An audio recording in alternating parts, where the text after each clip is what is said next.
All right, we're gonna do the top tension. What I do is I hold it here and I put it between the two discs. Once you're in between the two discs, you're gonna go straight up 12 o'clock and you're gonna pass this little hook. So it's gonna go past this and then it's gonna go over here and that's it. Then you're just gonna go here through that guide. You're gonna go through the top.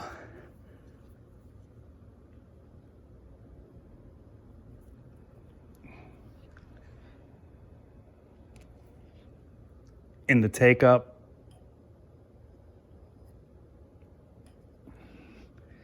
And you're gonna come back down. And then you're gonna get that.